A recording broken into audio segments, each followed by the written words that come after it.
Garrett Blevins here with an overview of week 6. These are the last 2 days of my deload, and we'll be starting up next week with kind of the beginning of the training cycle leading into nationals. And so you see here the beginning with the squat. It's about 55% with 365, and I did 5 sets of 3 on this. Pretty much I've done 5 sets of 3, or sorry, 3 sets of 5 rather. For pretty much everything, and I would do 1 squatting movement each day, and then 2 benching movements on this week. And it was a competition bench followed by close grip bench with a slight drop in weight going from those 2. And I kind of ramped up the squat. I started, I believe, with 315, 365, and then 405 on the respective days, kind of moving through the week. Hips have been feeling quite a bit better, and so I'm just kind of working on getting my strength back. I've still felt a little off on my form and just on my overall strength level, though these have moved pretty fast, which I've been happy about. I've titled this video Don't Push It with question marks, and I will say that one of the things that has been hardest to do on this deload is actually deload. I have wanted to push the envelope here and there and use more weight, but I've had to remember that that's not the point of this deload. It's if I'm feeling better, that's great. I should be feeling better.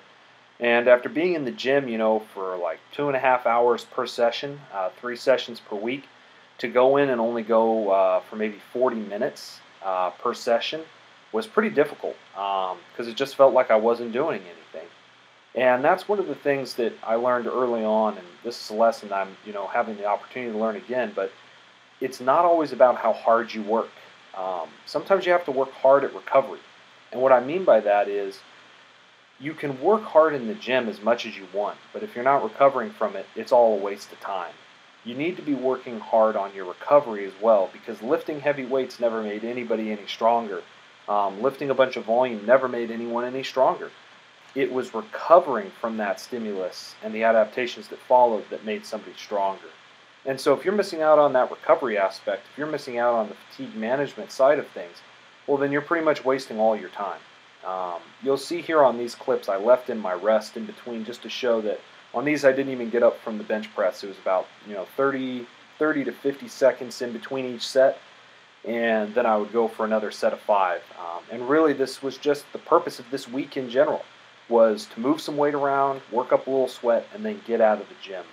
None of this was meant to actually overload me.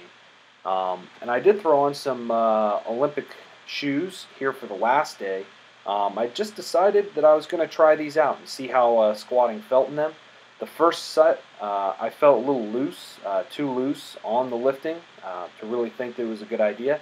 But as I actually went through to my second and third sets, I got stronger on each set, which makes sense because as I'm adding in a little bit of extra variation, the body takes a little bit of time to adjust to that. I also put on my belt for this day just to get the full effect and see what does it feel like to squat in Olympic shoes.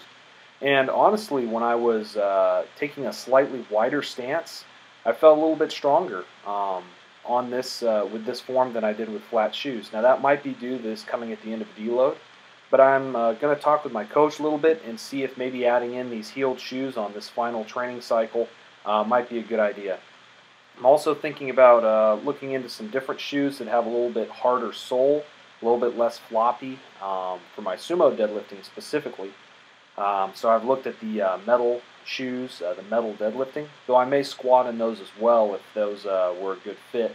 But I haven't made up my mind if I'm going to buy those or not. They're a little bit expensive, and I have to see if it's really worth it.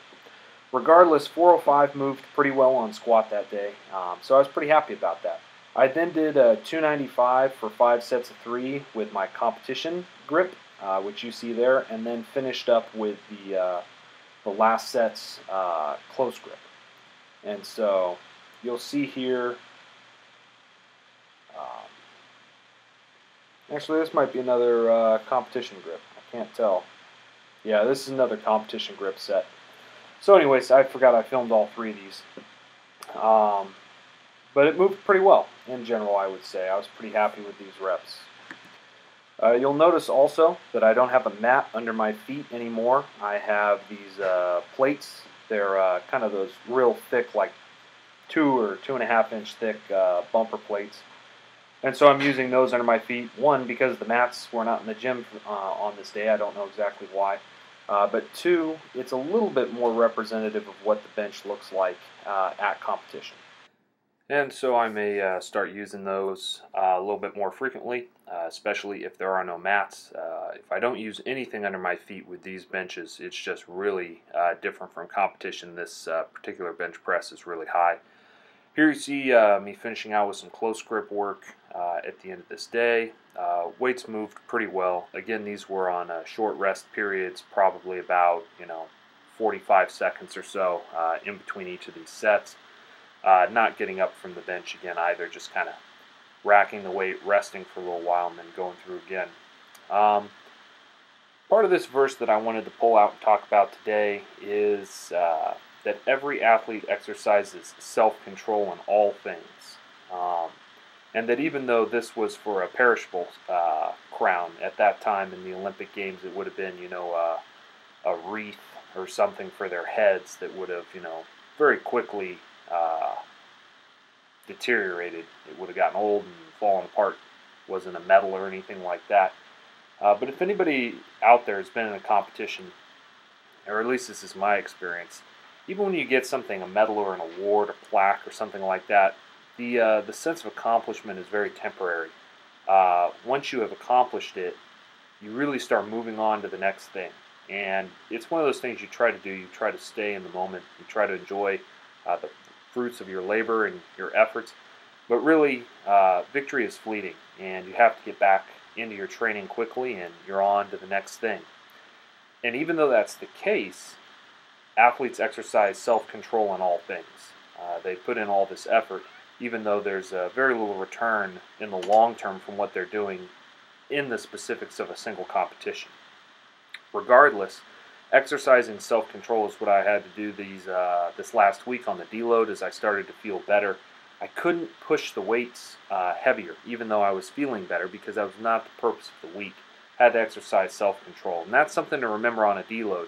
Make sure if you're taking the time to do a deload, it's actually a deload, and not some weird half deload, half max, half volume, some weird thing, because you're not going to get the desired effect. If you didn't need to take a deload, then you shouldn't have taken one in the first place.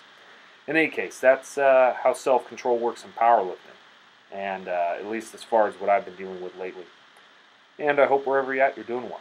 Blessings.